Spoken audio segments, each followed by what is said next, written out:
Welcome back to Mama's Talk Relationships. I am Lisa Miller. And I'm Alessandra Martinet. Are you ready to dive into another episode about love, loss, and everything in between after divorce? I am so ready today. What are we going to talk about?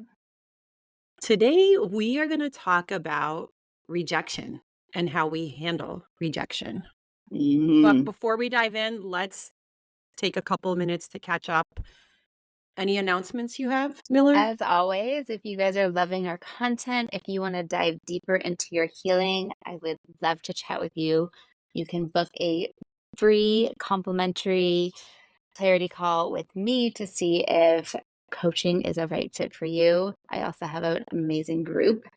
And the most amazing announcement is that Alessandra and I are going to be doing an awesome course that should be coming out within the next month. If you want to be the first to know about it, get early bird pricing, send one of us a DM and we will put you on the wait list and you will get the first dibs because it's going to be very exclusive.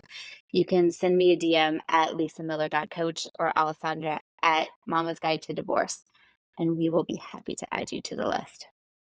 But it's way bigger than a course because it's going to be amazing. We're going to have little mini pick me ups in there, and it's just going to be an all around amazing platform for you guys. Yeah. But before Wait, we dive in, oh, let's sorry. talk about it just for a second. So we are going to have little mini courses within the big course. So if you're just like, oh my gosh, like I'm really struggling with my inner critic today, like it's like, and like we're going to have guidance on that. We're going to have guidance on co-parenting. We're going to have like little mini sessions within the bigger course, and there's going to be a live aspect to it where we're going to be coaching you guys live. There's going to be a community within there so you guys can like connect with each other. It's going to be insane. Like this is like what Alessandra and I have been thinking, like what did we want when we were getting divorced? This is it. This is it. And everyone listening, please consider leaving us a review and subscribing wherever you listen to us. Thank you. So let's dive in. Let's do it. Rejection sucks, Oh, right? it's so painful. I was rejected in my marriage, and it has to be one of the worst feelings ever. And I have been rejected in relationships. And I think what we need to do is work on reframing rejection and look at it as redirection into something better. What's your thought, Preach. Miller? I love that. So I've also been rejected many times. Last year, if you guys have been following us for a while, you all know that I got my heart destroyed. A few weeks later, my ex-boyfriend was in a new relationship. Like that is the ultimate rejection. And ultimately it comes down to like, why didn't you choose me?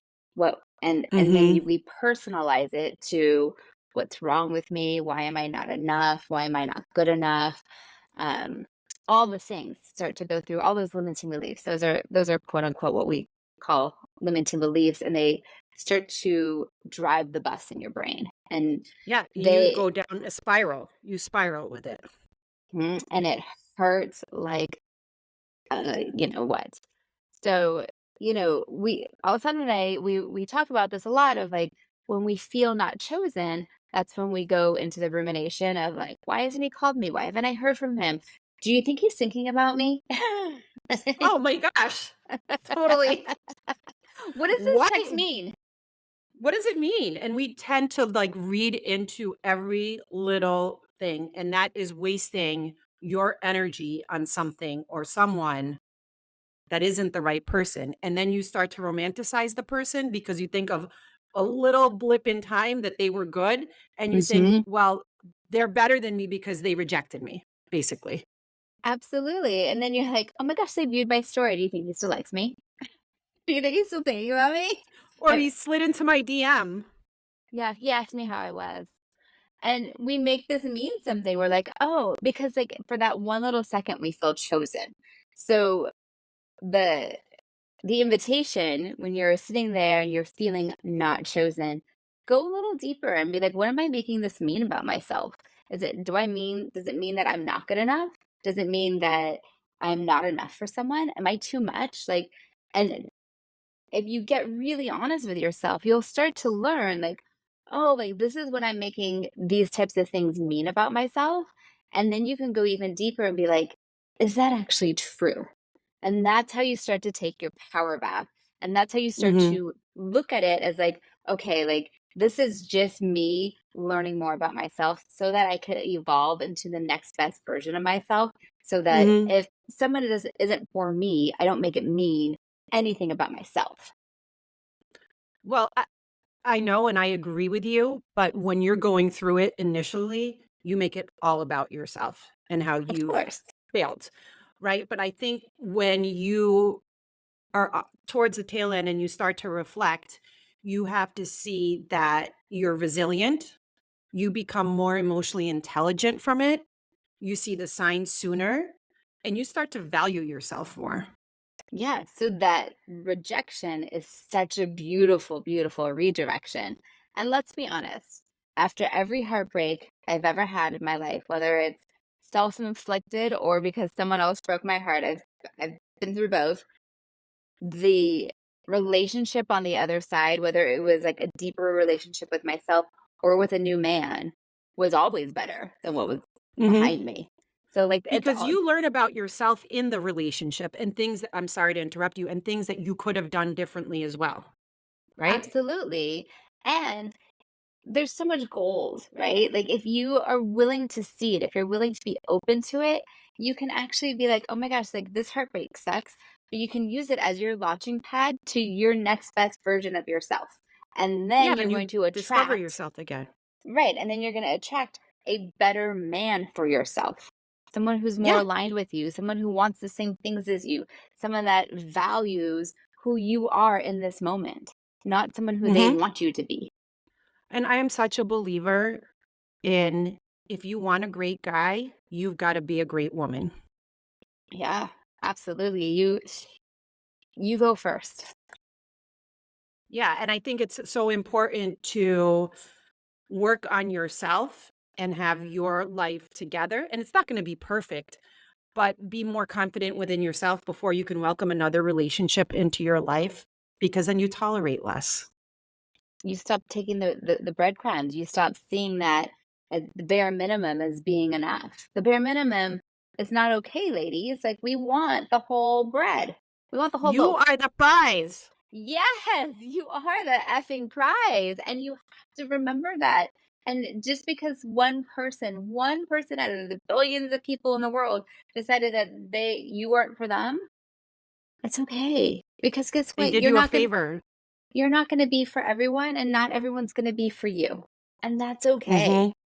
And so, really in those moments and I know it's hard because 'cause I've been there, and you're like, "Why haven't I heard from him? What's happening?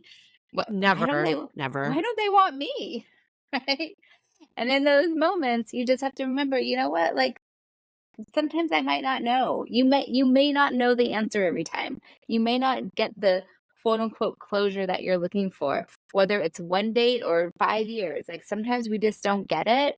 But you also have to realize that people have their own agendas, their own lives, their own perspectives on Their everything. own journey.